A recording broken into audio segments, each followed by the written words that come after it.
Salut les alchimistes, bienvenue dans cette vidéo où je vais vous présenter une liste sanctifiée emmenée par le héros Berak le Geôlier. Voilà, cette liste emmenée par le héros Berak contient en totalité 6 figurines, donc avec le héros Berak le Geôlier, avec le colosse avalonien, il y a 2 rétiers avaloniens, le geôlier et le prisonnier. Et la liste fait au total 191 points.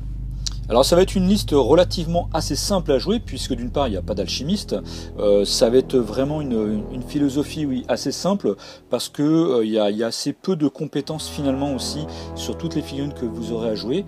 Voilà, donc ça sera vraiment une liste très facile à prendre en main. Cependant on peut penser qu'elle sera assez puissante et que vous allez pouvoir entre guillemets rentrer dans les figurines, dans les listes adverses, mais attention, ça peut être malgré tout une liste qui peut être fragile, donc il faut faire attention à ne pas faire non plus n'importe quoi.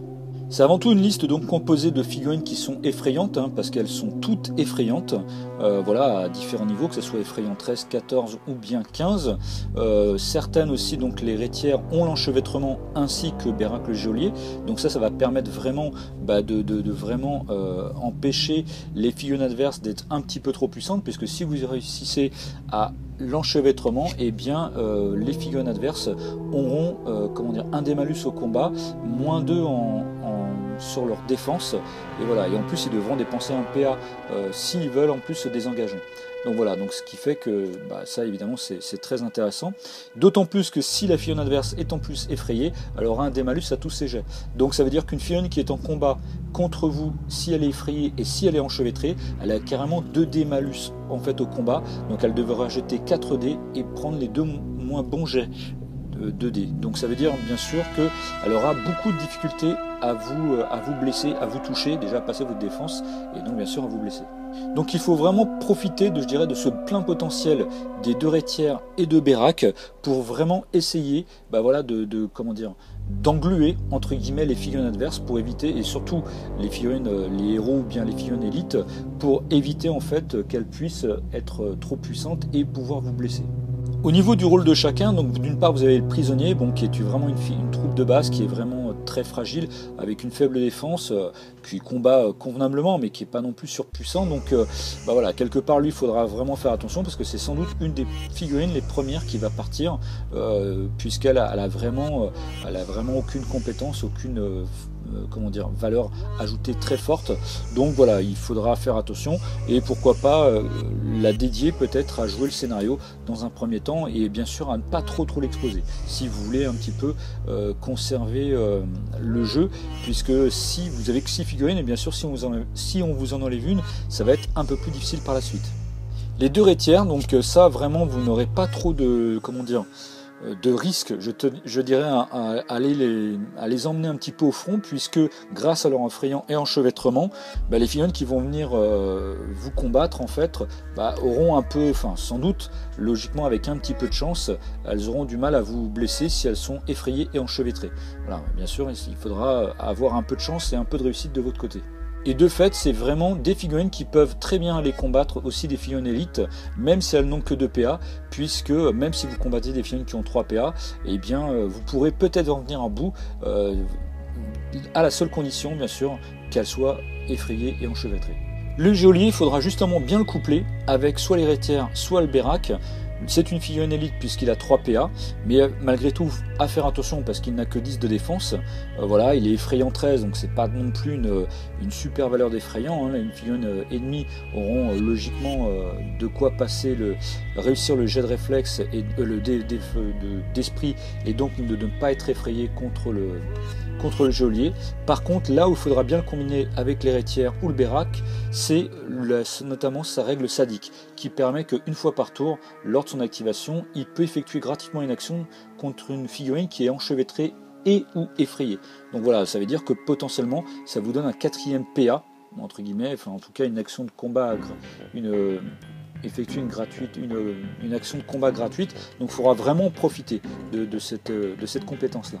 Berak, quant à lui, donc il cumule pas mal de choses. Alors même si tous ses points de vie sont en rouge, ce qui souvent en fait pose une interrogation pour pas mal de joueurs qui jouent ce profil, mais déjà il est très résistant puisqu'il a Coriace 2 avec pas mal de points de vie, donc vraiment il sera très résistant, il aura une longue durée sur la table, il est effrayant 15, il a l'enchevêtrement, il a la longe. Donc lui, il va vraiment pas falloir du tout hésiter à l'envoyer en fait sur les figurines ennemies, que ça soit de la troupe de base, de la troupe élite ou bien des héros, puisque il y a une grande chance bien sûr que vous réussissiez en fait à effrayer et enchevêtrer, et donc que vous annuliez vraiment la force de frappe des figurines ennemies. Et en plus, grâce à son allonge, vous allez pouvoir choper plusieurs figurines en même temps.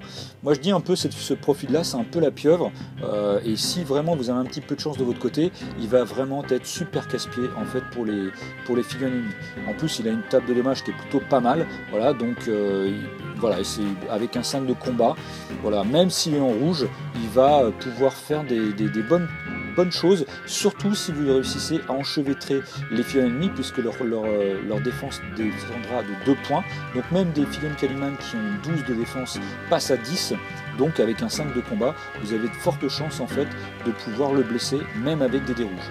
Voilà, donc lui, il va falloir vraiment, n'hésitez pas à le lancer en mêlée, et d'aller combattre plusieurs figurines en même temps. Voilà, si les figurines adverses n'ont pas un très gros esprit, et si vous avez la chance d'enchevêtrer, eh bien vous allez faire des merveilles avec ce profil. Et pour finir, bien sûr, le Colosse avalonien qui lui il va vraiment faire très peur en fait à vos adversaires. Alors il a bien sûr son coup en points à 55 points, mais lui aussi il est Coriace 2, donc ultra résistant. Il est expert brutal et avec une table de dommages qui est très très forte, qui va jusqu'à 9, donc il peut très facilement en fait tuer en fait une figurine en un seul coup. Les figurines qui ont 9 points de vie, il peut très bien réussir à enlever les points de vie d'un seul coup en un seul PA. Alors en plus il est effrayant 15, voilà, il a une table de dommages vraiment très forte, donc lui vraiment il ne craint rien ni personne, sauf bien sûr le cumul en fait des figurines ennemies qui vont venir l'attaquer à plusieurs. Voilà, mais si vous combinez bien, si vous vous débrouillez bien avec les autres figurines un peu à bloquer les figurines adverses, et lui à se concentrer quelque part sur les héros, je veux dire en 2 coups, il peut tuer n'importe quel héros adverse, voilà, en deux bonnes frappes avec un peu de chance bien sûr au dé, avec son expert brutal. Vous allez jeter, si vous chargez, vous allez jeter carrément 4D en brutal. Voilà, même si l'adversaire vous touche et qu'il vous fait 4 dommages, ça sera réduit avec le Coriace 2. Donc voilà, lui il faut vraiment pas chercher à comprendre, il va être là pour dégommer vraiment les figurines adverses. Voilà, comme je le disais, c'est vraiment une philosophie assez simple. Alors, d'une part, c'est que les figurines qui ont 4, 6, 10 en mouvement, donc voilà, il n'y a pas un gros potentiel de mouvement. Vous n'avez aucune figurine qui a 4 PA, donc ça, il faudra un peu faire attention bien sûr au scénario. Vous allez démarrer sans doute et souvent avec un désavantage par rapport à des troupes adverses, des listes adverses qui ont un niveau 4 PA. Il faut faire malgré tout attention parce que vos figurines sont malgré tout fragiles, elles n'ont pas une très grosse défense, hein. Le mieux c'est le géolier qui a 10, sinon toutes les autres figurines ont 9 en défense, donc quand même facilement touchable et par n'importe quelle figurine, que ce soit même de la troupe de base. Donc il faudra bien sûr espérer avoir un peu de chance sur vos effrayants, c'est un peu là-dessus, il y a un côté aussi un peu chance avec cette liste.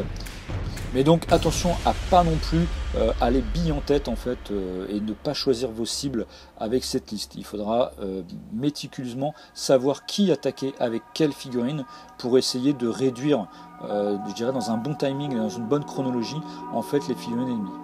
Et une dernière chose, c'est qu'il va y avoir l'effet psychologique en fait de cette liste, puisque vraiment votre adversaire il connaît forcément le colosse, il va vraiment avoir peur de ce profil, et je dirais il faut en profiter de cet aspect un peu psychologique, tout comme Berak. Les joueurs connaissent aussi Berak, savent aussi son potentiel nuisible, et il faut aussi en profiter. Il faut vraiment faire peser l'impact un petit peu psychologique que peuvent avoir ces deux profils. Voilà, donc il faut jouer un petit peu de ça aussi. Voilà, donc en récapitulatif, vraiment une liste très simple à jouer, avec assez peu de compétences. Voilà, c'est vraiment une liste où il va falloir d'une part que vous passiez dans un premier temps du temps en fait à éliminer des figurines adverses, parce que souvent vos adversaires vont avoir 7 figurines, voire peut-être 8. Donc voilà, il va falloir faire un peu le ménage pour réduire et arriver un peu à un équilibre, tout en essayant de ne pas perdre des figurines de votre côté, notamment le prisonnier. Et une fois que vous aurez réduit le nombre des figurines adverses, et bien là vous pourrez commencer à jouer le scénario. Je dirais que le scénario, il va falloir y penser dans un second temps. Laissez peut-être votre adversaire prendre la main sur le scénario dans un premier temps. Vous vous focalisez à éliminer les figurines adverses, et lorsque vous aurez réduit le nombre, et bien vous pourrez continuer à grignoter un petit peu les figurines adverses et jouer le scénario dans un second temps, au deuxième tour par exemple, au troisième tour, et pour renverser un petit peu la vapeur et puis finalement prendre après la main sur le scénario. Voilà, j'espère que cette vidéo vous a plu, qu'elle vous aura donné envie de jouer cette liste. N'hésitez pas à commenter si vous aimez, si vous n'aimez pas. Je vous dis à bientôt pour une prochaine vidéo, et n'oubliez pas le mot à crier très très fort.